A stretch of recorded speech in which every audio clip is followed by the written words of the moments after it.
And are they wearing anything? Are they like normal clothes, prison clothes? Yeah, they all were wearing civilian clothes. Can I try and go up to one of the unconscious guys and do like a medicine check to see if I can figure out what was wrong other than just poisoned, if there was anything else? Yeah, you can make a medicine check. Alright. And this room is pretty You're barren, right? yeah. You can make a perception check to look around, but you're also approaching a person. Do you want to? Nope. They you're approaching. Who are you approaching? Sorry. The One of the unconscious guys. Okay, so the only one unconscious is the boy or one of the halfling men. We'll go with the men. Okay. So you approach one of the men, halfling men, and the other one is coming out of consciousness that is tied to him. And he goes, "Oh, who, who are you?" And he's kind of shielding his eyes from the bright light in his face. Checking to see if he's okay. And are you some sort of angel? What are you? You're so tall. I'm a Furbolg. I do this a lot.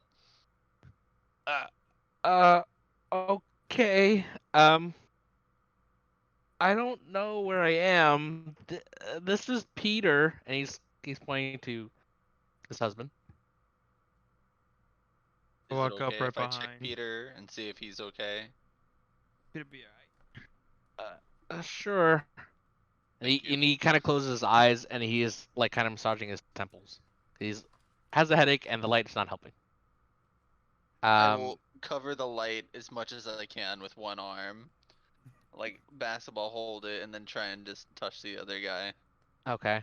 So it's a bit hard. I mean, you are carrying a 50-pound ball around. My carrying capacity is like literally 1,000,000,000 pounds. Yeah, you are pretty large, so it's not as bad. Yeah. So you kind of check him. You check his pulse. You check his forehead. He doesn't seem to be running any sort of fever or anything. His breath is normal. It's not shallow or rapid. His pulse is slightly fast, but doesn't seem too abnormal. Other than that, he just seems to be unconscious. From what you can tell, and you kind of like hit his funny bone a little bit, and there's like a slight delayed reaction on his knee. But what you can tell, it seems to be some sort of drug is diluting their senses and has caused them to pass out. Okay. While he's doing that, yeah. Can I go to the other people and just kind of like rummage through their pockets? What the fuck? Okay. The humans are awake. Okay. They're tired. Unbinding their hands. Yeah, they're sorry. So yeah, they're both awake. The humans, the halfling, the one that Ree was talking to, the other halfling that Peter that's unconscious, and the boy. So what are you doing exactly? I'm going. They're all bound, so I'm gonna go up to them and I'm just kind of rummage through their pockets, like see if I can find like a piece of money, anything that can help us. Okay. So which one specifically are you gonna go to first? I'm gonna go to the humans first. Okay. The man or the woman? The man. Okay. So you go up to the man and you immediately start kind of patting him down and touching him, and he goes, "Yo, hey, oi, what are you doing?" In his face, like, shh. He's slightly taken back, one by the bright light, but also your very strange appearance. He is slightly terrified. As you begin to pat him down with your piercing red eyes,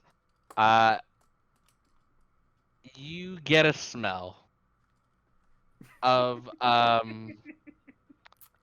maybe it's urine. As you're patting him down, you can make an investigation check. Hey. Modelo time.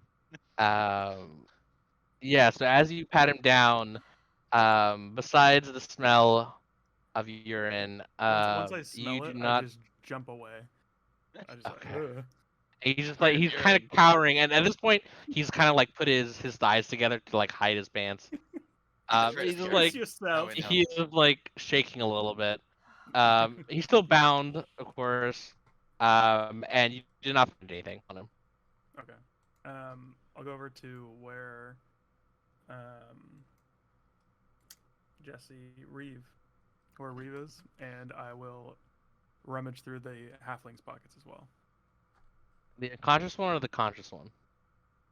The conscious one first. Okay. He nurses his headache and he goes, and you are, and he thinks you're checking on him as you're like patting Yeah. his Yeah, I'm body. just checking on you. As I go through his pockets, and he doesn't realize it. What's your name again? I don't really know you that well. No, don't worry about it. Do I see him doing this? Are you Can I do do a stealth check? I want him. if I you, want. you I can make a want sleight Reeve of to hand. Think that I'm. Yeah, I want to make a sleight of hand. Reeve think that I'm like helping out. Mm. Yeah, go ahead and make a perception check. Reeve. Okay. Can I smell the pee from the door? Like if I'm standing in the door. Smell the It's pee. not quite hit you yet.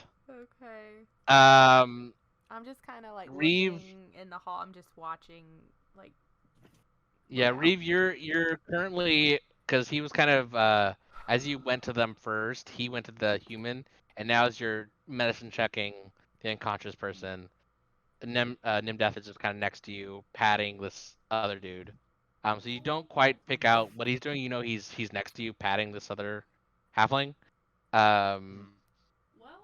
The halfling man is very confused. He goes, I don't have anything. What are you doing?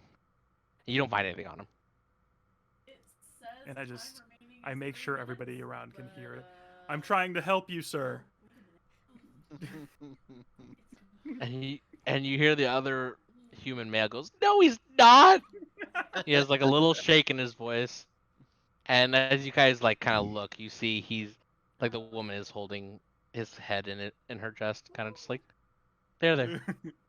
I don't find anything, so I back away. I'm like, everything's fine. Okay. Don't worry about it. All right. Can I look around and see if there is another hallway from this one? Yeah, as you look around, you see that there is another tunnel that seems to be going kind of upwards.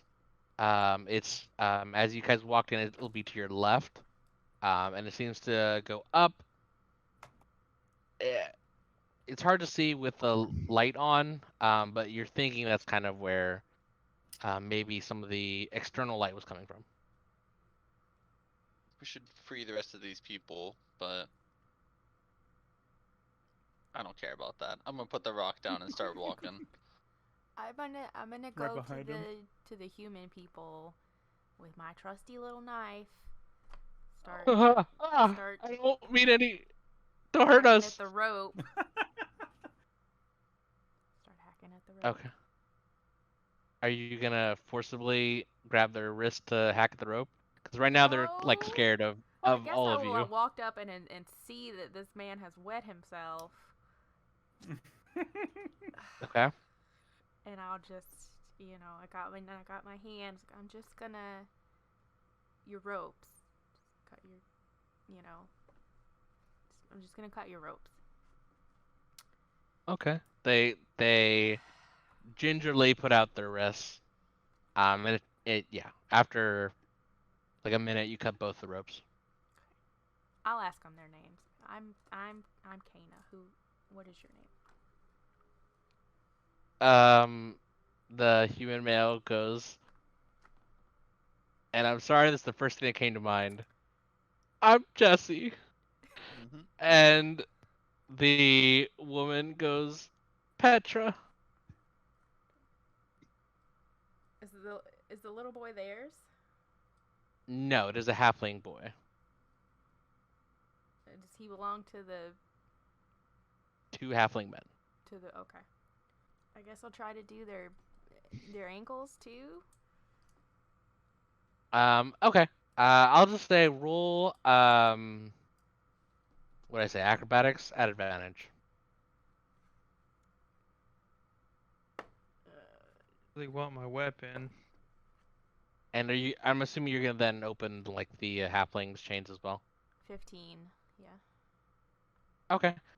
Yeah. I'll just say for the sake of time, it takes you a couple of minutes, but you're able to jimmy the foot chains of the humans and the halfling. And as you're kind of fixing the chain on the little halfling boy, he starts to come to consciousness. And he's just kind of like sleepy, and he's kind of rubbing his eyes a little bit with his little hands. And he goes, "Hello, pretty lady. Hello. Are you here to save us?" I hope so.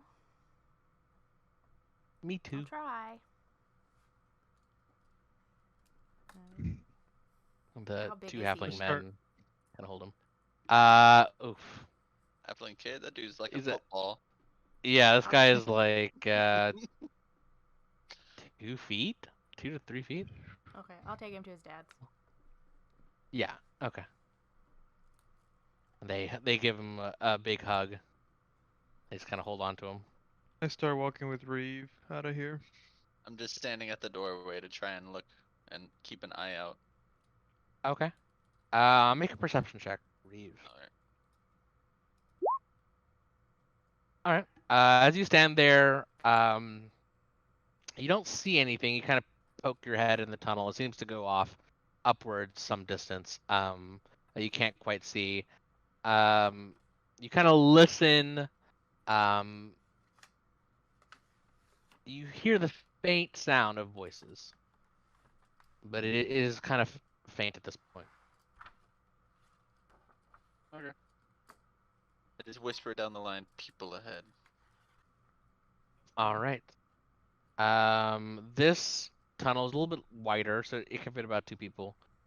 As you walk through. How are you guys kind of walking through this tunnel? Quietly. I The mean- original way, 2 by 1 by 2. Is there, And you also have the people behind you. is Oh, there they're a coming reason with to us? even be quiet? If anybody comes out this way, they know that something's up, right? Like, sure, we can get the element of surprise for 2 people. Yeah. Do you still have the light ball with you? No, I dropped that one. I'm gonna grab the other ball, the one that isn't lit up, Okay. and I'm gonna carry it with me. Okay. That one's lighter. It's about 30 pounds, but yeah. Oh, bowling ball, hell yeah. All right, and then I guess quietly make our way down the All right. little tunnel. I'll say everyone make a stealth check. Oh lord. Yep. Nice. I'll roll for the people here. 14. All right. 14 you said? Okay, so as y'all kind of shuffle along, the sounds of people kind of crying and nervousness as you guys shuffle along the rock floor and dirt makes a little bit of sound. But nevertheless, you guys continue outwards. And as you're coming through the tunnel, it does curve up. And without the light ball, you now see that the tunnel is clearly bathed in moonlight. And you travel probably about 40 feet before you realize you're coming to the mouth of the tunnel or cave you've been in, leading towards the outside. All right. Look around. Do I still hear the people, or I guess listen around? Go ahead and make another perception check. All right. Okay. So as you kind of approach the opening of the cave, you kind of peer out. You're surrounded by trees. You do hear the sound of voices, and you do see light. Probably 40 or so feet away. you see kind of covered by various trees a little bit, but is what looks to be a campfire.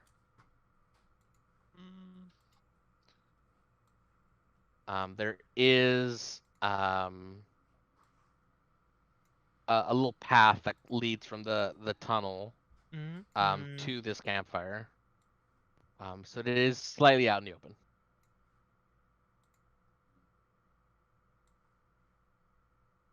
Okay. Well, it's gonna be great. I am going to. Where's this thing at? Racial things? Yeah. Map. Map. It doesn't say how long. I want to turn invisible. Oh, that's a round. Fuck. It's a bonus action. Can I do that? Oh, it's a 6 seconds. Never mind. yeah. I'm not going It's to very right now. short. I thought it was just until. Okay, it's until the start of next turn or until you attack. Okay. Okay. Okay, yeah, then no, I will chill with that. Lol. Alrighty. I will scooch my way up. Okay. And as you guys are kind of coming out of the mouth of the cave, you see a little bit more.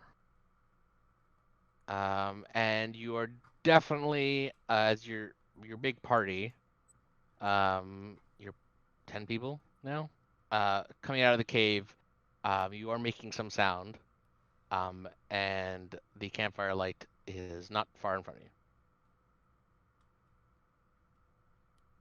What are y'all doing? I want to Keep try and get going. to a point where I can see some guy, and I want to throw my Same. rock. Okay. You get a little bit forward.